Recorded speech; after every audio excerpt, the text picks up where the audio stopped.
Stanley coming back with this week's episode of the Create, Engage, Succeed show. As always, I have my co-host.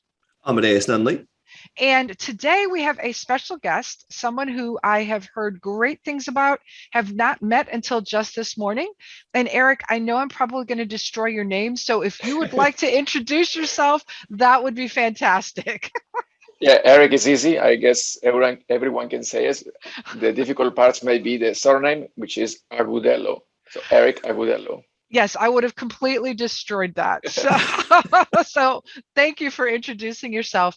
And you seem to have a really interesting background because in doing some research on you, I see that you are a PMP and you're also in serious games and you're involved with the whole world of creativity. So my first question is, how does that all tie together?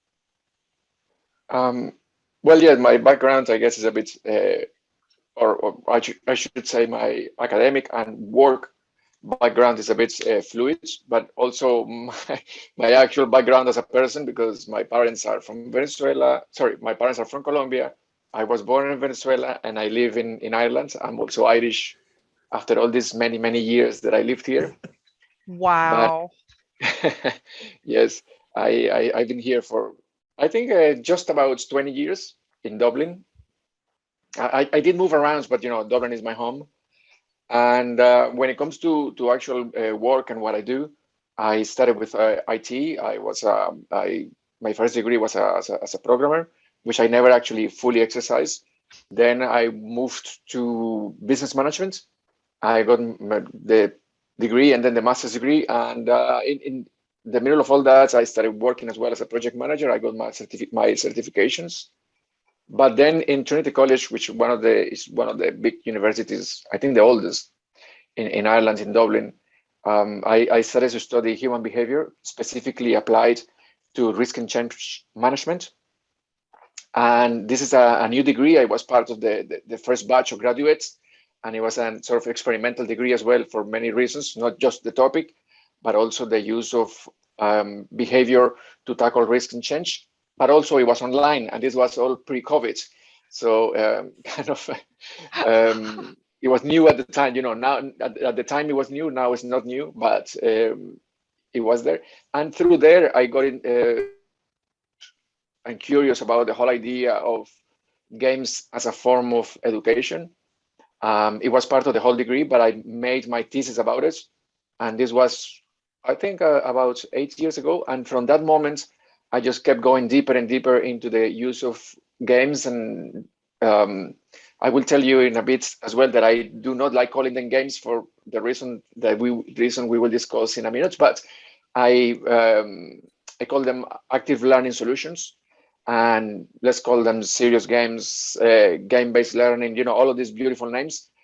And I just started getting deeper into all of that. And yeah, that's how I got started. And now I can't stop. No, that's fascinating. And I really do want to go back to why you don't call them games, because we work with a lot of corporate clients building online training, and we say that we build engaging, interactive content, because in many situations, as soon as you say the word game, people are just like, well, no, this is serious work. We can't do games. So tell us a little bit more about why you call them active learning solutions and not to use the word games, because it's fascinating. Yeah, well, I think it's pretty much the fact that a lot of people don't understand the power of active learning and games being part of all of this, but also games get possibly a bad jam in the sense that people, some of us, also result of the education system that separates engagement, fun activities from the serious, memorize, repeat, forget, that most of us went through. So it's not the fault. It's not that some people are genetically predisposed to hate games. It's not like that. It's that the education system has told us that education should not be fun. Education should be serious. Education should be just you, yourself, memorizing something, and then proving that knowledge in a 45-minute exam. And then you go and join the real world. And in the real world, nothing happens in 45 minutes. And nothing happens in isolation. So it's kind of a big disconnect. But nonetheless, that is built into into our consciousness and the way we understand the world. As a result of that, some people, especially more senior managers, tend to not understand the power of games. And when you start presenting an idea that has some form of games in it, they immediately dismiss it as something not serious, not for this kind of population.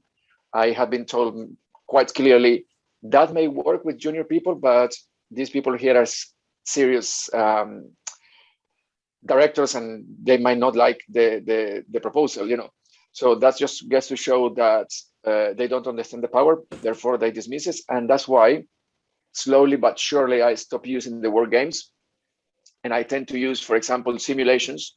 I tend to, it depends who I'm talking to. Of course, if you, yes, I would say freely without any reservation. It has a game element, or it is a game. But when I talk to people in the corporate world, I will not use the word game so easily. I would prefer not to use it. And one, as I said, it's not a word, it's two words, a learning solution, one expression, a name that I like to give it is a learning solution. So yeah. Oh, I like that. That is that, and you've just really summed up exactly our experience with working with most corporate people too. As soon as you say the word game, they're like, no, we can't do that. And when you think about it, like I homeschooled my two children, and part of the way they learned was like when we were traveling and we would play the license plate game, or we would play, and they learned far more about their states because when we're driving around, it's like, oh, what state is that? What's their bird? What information do you get?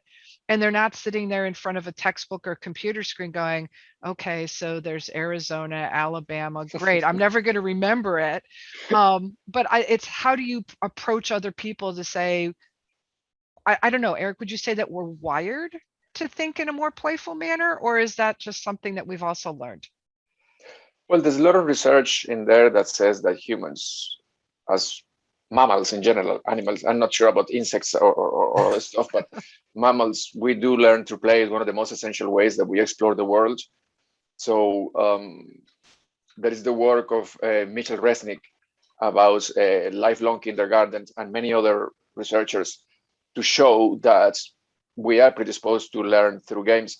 I think I was watching, I can't remember if I was reading or watching something, and they were studying animals. So, for example, when they study, and in this example was wolves, I think it was some pack animal. So the beauty of pack animals is that they give birth to a lot of young at the same time. And there might be a genetic evolutionary benefits on all of that. Nonetheless, one of the benefits that they were explaining was that the young get to play with each other. And through that play, they explore the worlds, they get to know their own as well strengths, they learn rules, which is really important. So humans, we do the same. We learn rules, we explore the worlds. And it's just like humans, I guess, we created society and make things a bit more complicated. Animals don't have that, you know what I mean? So, but yes, I mean, I definitely believe that play is built into our way of thinking, and I wouldn't necessarily say only by nature. I would say nature and nurture. That's interesting. Well, because I grew up with one of my parents, my father, absolutely hated games, and yet I am an avid fan of games. I love playing games. Amadeus plays games.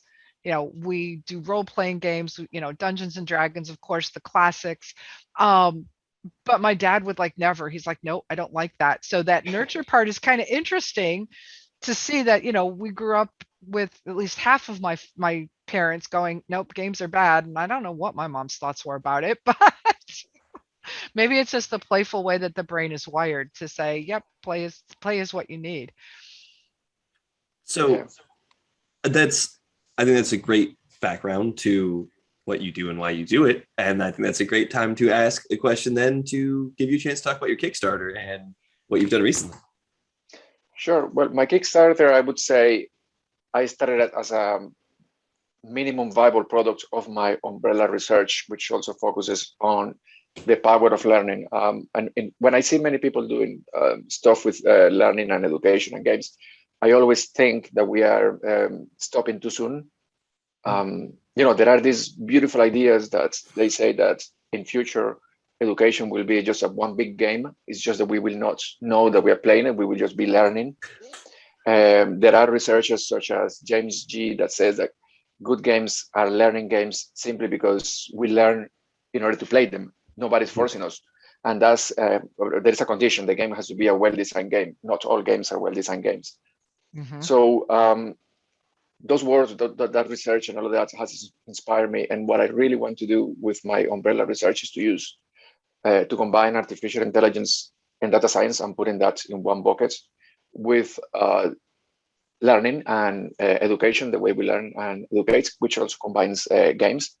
And then trying to collect somehow data from behavioral data from all of that to make some predictions using, this is the part of the artificial intelligence. But all of that requires a lot of funding, requires a lot of money, research that will take time. And I decided to create a minimum viable product, MVP. And that's how I came up with the idea of Toolbox4Creativity. So the idea is to use game design as an engine to facilitate learning.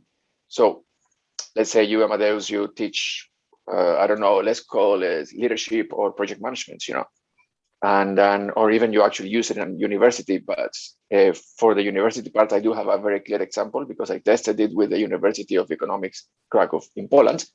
But let's say in corporate world, you want to teach leadership. And the way you have been teaching this and delivering these trainings is, standard, one person talking, the rest listening. Probably you have a flip chart and one or two YouTube videos that you play for the audience, for them to, get a bit more involved. But that's how we have been doing, minus the YouTube. That's how we have been doing things since the time of Socrates. Very little has changed. The world is changing at a very rapid pace, and the way we teach and deliver courses and training and education in general is not really changing that much. So my whole idea is with this particular product, is to turn your or to allow you yourself to turn your leadership workshop into an active hands-on game development activity. So you start to develop a game, and of course there needs to be an overarching discussion point, which is, for example, okay, you're talking about leadership, but you define, let's call it learning objectives. So let's say you're talking about charisma, you're talking about other elements that are associated with leadership. And then people pick up one or two of those subjects and start developing the game based on those subjects. And then you go through iterations of development.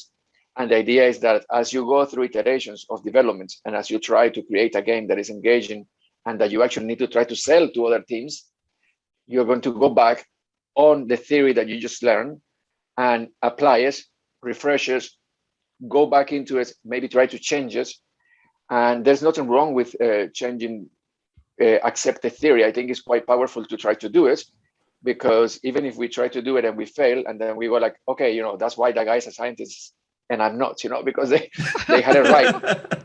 So and I was listening to your previous podcast. I'm not sure if it is the previous to this one, but it was with Terry. Ah, yes. And you were talking about these whole cycles of failing and learning, and something else that is kind of wired into the education system, and it has been slowly put inside us, is that failing is bad. There are also a lot of studies that say that, for example, people in the United States are more prone to experimentation and failing, because failure is not frowned upon so much in the United States as it is, say, for example, in Europe. In Europe, if you start a company and you fail, you're a failure. In the United States, you just try to move on, stuff like this. So there are different cultural aspects that affect all of this. But in general, in the education system, failing is bad. In games, failing is good. Failing is learning. Right. So through these cycles of development of a game, people go back to the theory, study it, use it to create their game, then present this to the rest of the teams, collect feedback, and move on to the second iteration, so on and so forth. And the iterations are also marked by little boxes that are inside the big box. And the different boxes just give you elements to make your game more game-like. At the beginning, it's only paper prototyping, Then you start with very basic elements, say for example, blank cards or just like little coins with, well, not coins, like chips, like nothing, like white on top or bottom. You can use them for whatever you want. It doesn't have to be a coin. It can be a market. It could be a country. It could be a person. It could be an element. It's just up to your creativity and whatever game you're designing. But as you continue opening boxes for different iterations, the elements just get a bit more game-like. And the idea is that finally, once your idea is mature and you need specific elements, you should be able to find them in the following boxes. And nonetheless, the whole idea behind this is not that you create a game that you're going to sell to, I don't know, Hasbro or something like this, is that you're going to create a game that explains your idea of, going back to the topic of, or to the example of leadership. So the game should represent your idea of understanding of the topic of leadership that you are trying to explain. Oh, wow. I didn't realize that there was boxes within boxes, that's really cool. Like Amadeus just attended a workshop last week where it was about paper prototyping. And then it's like, okay, but what's that next step? Because the workshop ended with paper prototyping, and some of it he's going, that doesn't really apply to us because we've already got this piece done. So this is really exciting to go, okay, so now we've got our paper prototype, we test it. Now we can go to box number 2 and add a little bit more structure to it. So that is amazing.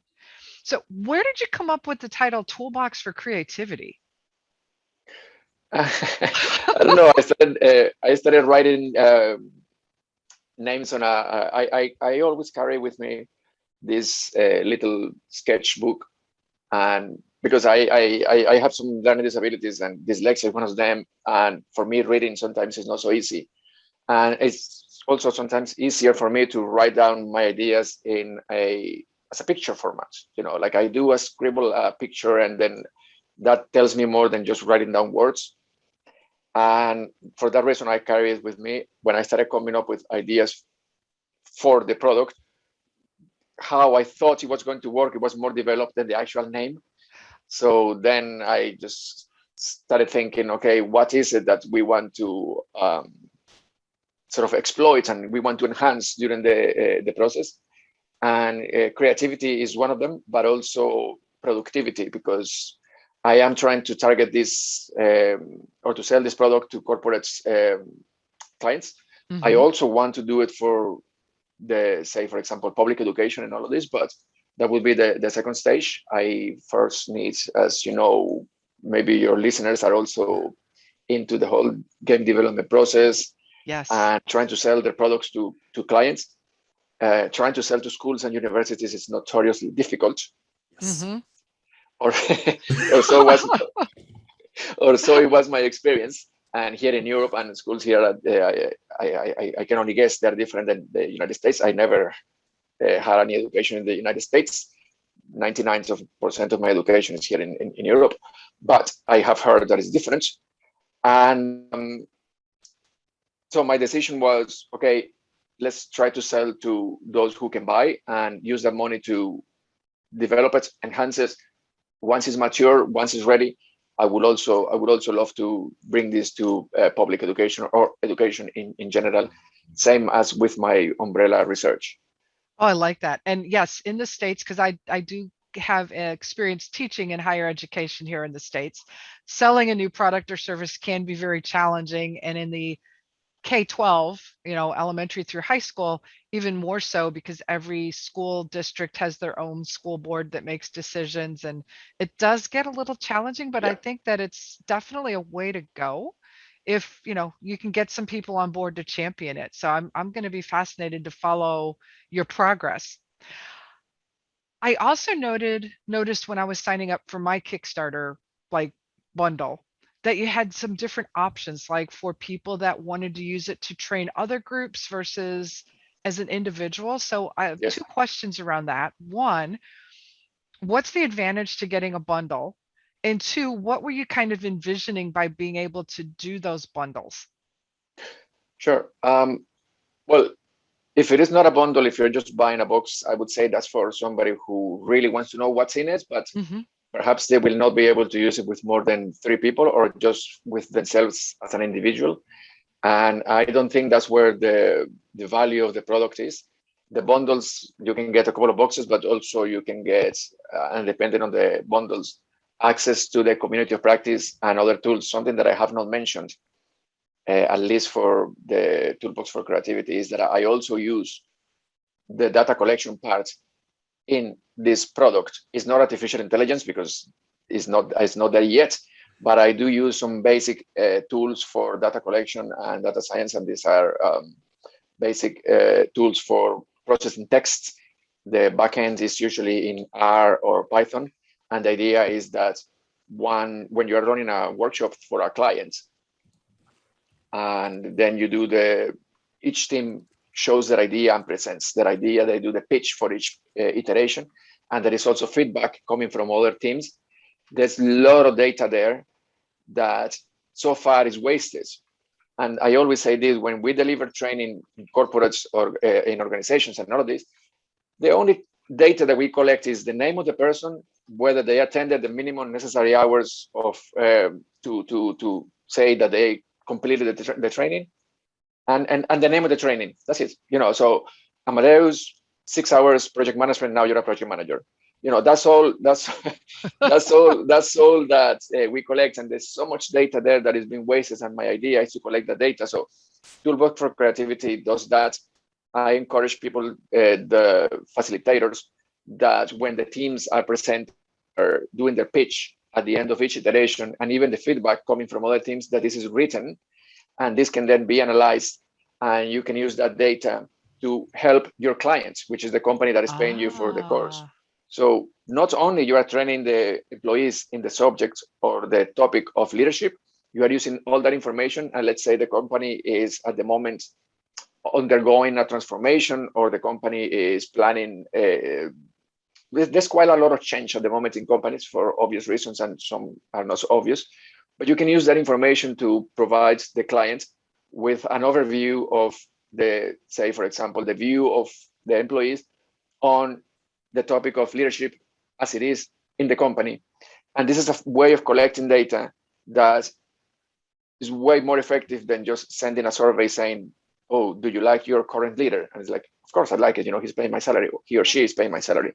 You know what I mean? So sending surveys is not a really good way, in my opinion, of collecting data.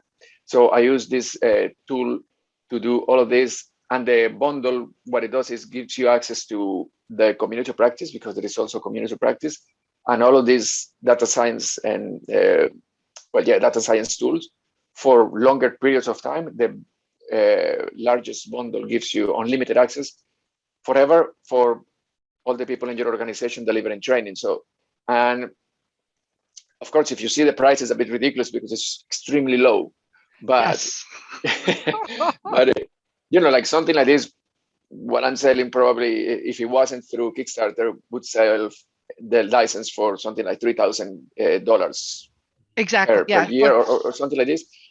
So but I'm doing it because I want to develop it, and I want to bring it to as many people as possible. Once it's there and it's ready, yes, we are going to hit a point when we are going to level with the market and all of this. But as I said, I also do hope as well that one day I can bring my research and my products and to colleges and universities, and with them there will be discounts as well, to give it to the people that need it as well. No, this is great. So as you're explaining, I'm going, I think I need to go back and update my Kickstarter. But in terms of the pricing, yes, I was surprised at how affordable it is based on what I've spent on other training products. And I think I had mentioned to you in one of our LinkedIn conversations, the shipping to the States was more expensive than the actual product. I'm like, oh my goodness. So Amadeus is saying we're almost out of time. He's got one more question for you, and then we would love to wrap it up with you letting people know where they can find the Kickstarter so that they can purchase their own boxes. So Amadeus, take it away. All right. So the last question for you is, you mentioned, data collection and try and tie that in. Do you think that the whole metaverse that is being pushed right now with Facebook and everything else, do you think that could be tied in to help what you're trying to accomplish, or do you think you could be related to that anyway, and that kind of goal of using the data collection to better everyone's learning experience? Yeah, that social media and video games are notoriously good for collecting data. When I say good for collecting data, I mean that they know how to collect data. I'm not saying that they use it for good things. So they are notoriously, they are notoriously good for knowing how to extract data. And that's why lots of people out there, including the author, the researcher, James G, that I mentioned before, he says that good games are learning games because they are constantly collecting data, but also providing feedback to the people who are using them, and people are advancing. So having these elements in mind is what makes a good learning game, a well-designed good learning game. And the metaverse, based on what I have seen,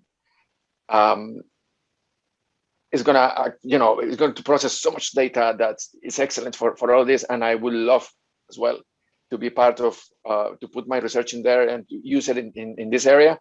But yeah, I suppose I need to. I am applying right now for EU funding, and I'm trying to get the money to develop my AI. But it's a slow process. Yes. Oh, but that's fascinating. And again, the concept of metaverse has been there for a while, but now really seeing where it's going, it seems like you're poised to just really get in at that ground floor level if you can get that funding for your research. And so again, let's promote your Kickstarter. So how can people, other than going to kickstarter.com, what should they look for so that they could find your offering? Yeah, so there is a landing page that then from there you can go to the Kickstarter.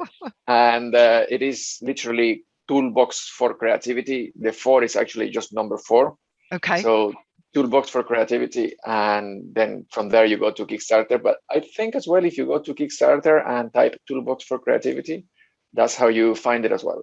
Excellent. And for those of you that are interested, Erik also sends out weekly updates, and it's been fascinating reading the progress and seeing how the Kickstarter is going and just the information that you're sharing. So, start in, get in at the lowest level, help fund this project, because I think it's really cool. I'm going to have to go in and say, oh, I want more than one box now that I know what it's all about. Because we're a small team, we're a team of 5 people. So it's like, I don't know, let's start. But I'm seeing now that this is something that we could use with some of our clients too, and go in and train them and say, okay, here's a box for you. Let's play a game. And now you can go and create something new. Yes, exactly. And by the way, it also works on online settings.